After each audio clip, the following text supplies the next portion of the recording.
এই যে দেখেন, এরকম অ্যাক্টিং করা যদি দু একটা বাচ্চা থাকে তাহলে তো আমাদের জন্য খুবই সুবিধা হয়।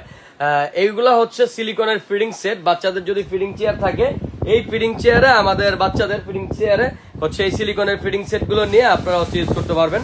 হ্যাঁ, এটা দিয়ে খেলে কি হয়, বাচ্চারা হচ্ছে ডিফারেন্ট ডিফারেন্ট খাবারের স্বাদ নিতে পারে। হ্যাঁ, এবং বাচ্চারা নিজে নিজে খাবার শিখে। এখন হচ্ছে আমাদের যেই বাচ্চাগুলো তারা হচ্ছে খাবার খেতে চায় না, তো তাদেরকে এগুলো দিয়ে দিলে তারা খেলার ছলে ছলে হচ্ছে এই ফিডিং সেট গুলো যে দেখছেন, খাবার নাই, সে খাবারের ভান ধরতেছে, খাবার কিন্তু নাই, ওরা কিন্তু কেউ শিখিয়ে দেয় নাই, ঠিক আছে, এই যে খাচ্ছে, দেখছেন। দেখো আমাদের এই ফিডিং সেট গুলো আমরা খুবই রিজনেবল প্রাইসে দিচ্ছি। হ্যাঁ, আমাদের হাই চেয়ারটাও রিজনেবল প্রাইসে পেয়ে যাবেন। এই ফিডিং সেটের মধ্যে বেশ কয়েকটা কালার অ্যাভেলেবেল আছে, আমরা কালার গুলো দেখিয়ে দিচ্ছি।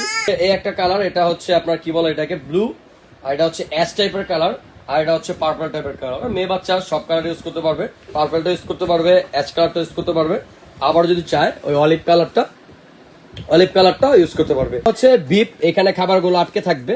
হ্যাঁ, এটা হচ্ছে চামচ, কাটা চামচ, আর ওর হাতে যেটা ওটা হচ্ছে ফ্রগ, এটা হচ্ছে ফ্রগ, আর এটা হচ্ছে আপনার ওই কি বলে এটাকে, স্পুন আর কি। হ্যাঁ, তো লিকুইড জাতীয় খাবার এটাতে খাওয়াবে, আর শক্ত খাবারগুলো হচ্ছে এটার মধ্যে দিবে।